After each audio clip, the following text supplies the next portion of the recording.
Good morning. I'm plowing the snow this morning. We have a bunch of people in at the property. It's Sunday morning. Six of our cabins are full. Seven. We have 7 cabins. 6 cabins, 1 lodge. And I'm not supposed to work today, but I came in to make sure that all our visitors can get out safely. We've got this big snowfall coming. Brad, who is our super ranger here, unfortunately he couldn't make it in today. He had some family obligations, so it's me. And so this is a wonderful time for us to dive deeper into what is allowed at Samac, what isn't allowed at Samac, answer some questions. We've been getting lots of questions. I've been getting phone calls, and so this is probably a good place to, as good as any, for us to have that conversation. 80 years ago, Sam McLaughlin transformed a farmer's field into a home for adventure.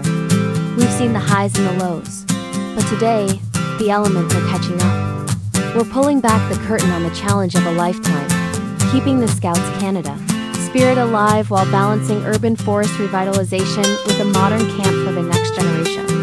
It's not always pretty, but it is always Samac. We're here at Camp Samac. This property is incredible. Come on.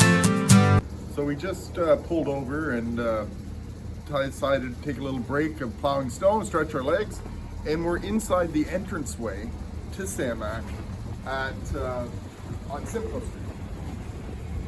Now, I get questions all the time about why we don't use this gate, have people come through this gate. So there's a story behind why we don't use this gate as an entranceway.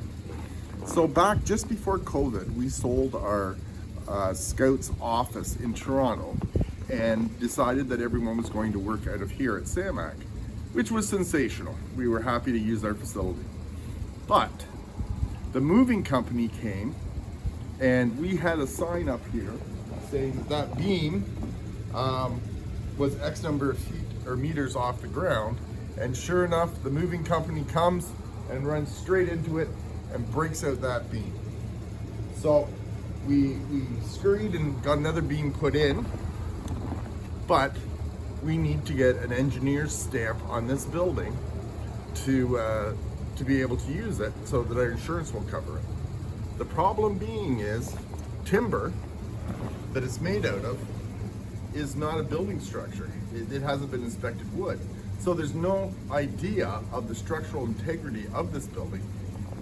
It stood for 80 years, but we don't know if it's going to stay up for another 80. We presume it is, but we'd rather have an engineer tell us that it will.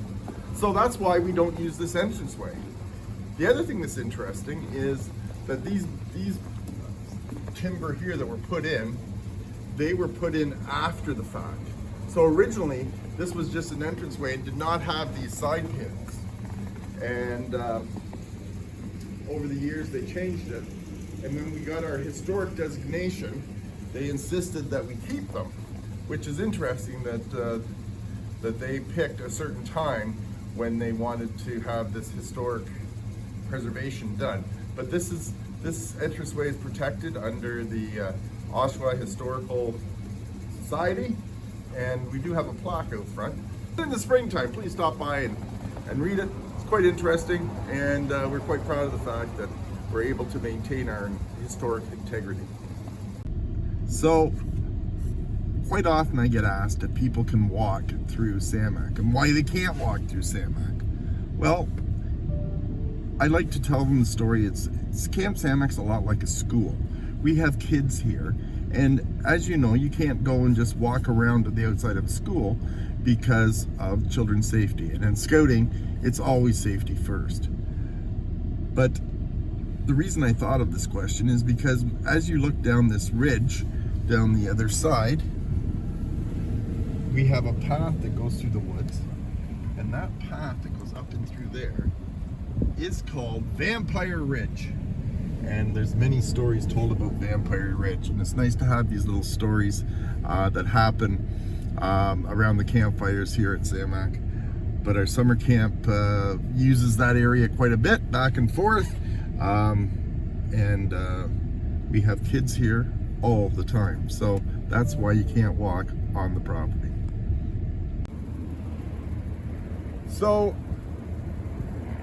people ask, well, there's no kids on site during the day. Why can't I come during the day? Scouts and guides and everyone meets in the evenings. But here at Samac, we have Yanoya Forest School that operates Monday to Friday. And it's a private school that runs in the forest. It's a wonderful program. And next year, the hope is that they expand to up to grade 3. So, Yanoya Forest School, that's another reason why you can't go for walks on the property. Hey Kevin, you forgot to tell them about our school trips. We're also now proud to host school trips and daytime programs, which means that young people are on our property throughout the day as well. So to ensure a safe, secure environment for everyone, access to the property is limited to registered participants, staff, volunteers, and approved visitors. This helps us protect the experience, the programs, and most importantly, the kids who call Samac their adventure home. So it's kind of funny that I'm showing you a swimming pool when it's -20 outside, but people often ask, well, how does it work with the swimming pool? It doesn't have public swimming, and the answer is yes. What we do is we have an agreement with the city of Oshawa. They run the pool. Now we get to use it for our summer camp, but the public gets to come in and use the pool throughout the summer. But what we ask the public to do is you can park in our parking lot, just stay in the pool vicinity, because we have the kids running around. And pool opens, I believe, late June, and then finishes with a pet swim first weekend in September. So look forward to seeing you at the pool this summer. You're absolutely right, Kevin. While the pool is located right here at Camp Samac, it's actually owned and operated by the city of Oshawa. It's a public pool that's open for the community use throughout the summer. The city runs a full schedule of programs, including swimming lessons, aquafit classes, lane swims, and public swim times, all led by certified, registered lifeguards. During the summer season, the camp has scheduled access to the pool for up to 2 hours each day for our programs, but outside of those times, the pool remains open to the public, just like any other City of Oshawa facility. The pool is open seasonally from the day after Canada Day through to Labor Day weekend, providing a safe, well-managed space for both campers and the community to enjoy all summer long. So we also get asked, can I bring my dog on Samac to take for a walk? And the answer is unfortunately no. I'll take this one, Kevin. This policy isn't about labeling dogs as good or bad, and as a dog lover myself, I would love to come and take my pets for a walk at Samac, but it's about safety and consistency. We have children and youth on site every day, many of whom may be unfamiliar with dogs or uncomfortable around them. Even well-behaved pets can react unpredictably in a new environment, especially in a busy outdoor space. By keeping the property pet-friendly, we are able to maintain a safe, focused environment for our programs and ensure a positive experience for everyone on site. And while I'm on the topic, we quite often get asked, can I go and fish at Samac? We have Lake Samac. Can I fish there? Well, the answer is no. Again, 2 reasons. First reason is that, of course, the public's not allowed on the property.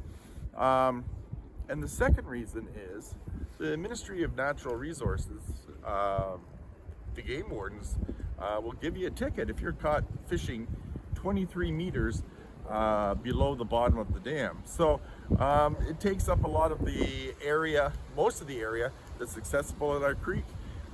We have reptilian cover on the rest of the creek, so it's not easy to get in there, and that is done on purpose because we want to keep the temperature of the water down. We want growth right to the and covering the creek, and so you just can't get in there. And so the areas where you could fish, you're not allowed to because of fishing regulations. So one of the things that we do on Sundays after people check out is that we come and check the cabin, make sure they left it as good as they found it. One of the driving forces of scouting is always leave things better than you found them, and the scout group was in this weekend to use the cabin, and so let's see how they did. But I get a lot of questions about who can rent our cabins, who can rent our facility. We rent to like-minded organizations. Third parties, Like-minded organizations. And Those are groups that the adults have police checks and vulnerable sector checks. Safety first again. So we make the we made the call, I guess is the best way to put it, that if your organization's demands that your youth leaders have a vulnerable sector check, then we think it's okay for them to be on the property when there's other youth on the property. But you have to be in control of your kids. You can't just have your kids running wild. We kind of insist that the leaders are with their kids all the time and always supervised. And that's why we don't rent to the general public, because again, it's all about the kids at Samac.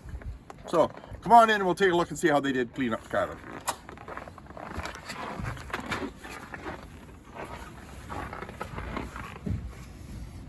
We have a checkout sheet. Looks like everything's good. Cabin looks like it's in clean shape.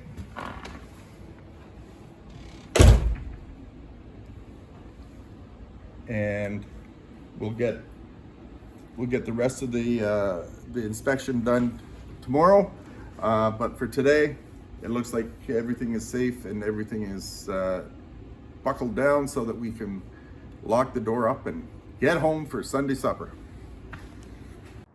But don't think that there isn't events that happen at Samac that are available for the public. We do an Easter egg hunt where we invite people to come out and find Easter eggs. We also do a Light Up the Forest fundraiser that happens around Christmas time. So please just watch our social media and you will see the opportunities in which the public can come and are invited to participate at Camp Samac. Plus, just a little spoiler alert, this year, September 6th to be exact. September 6th to be exact, says the little voice from behind the camera. We are having our 80th anniversary celebrations, and the public is going to be part of that. So watch our social media for details. We have something fun coming, so stay tuned. Stay tuned.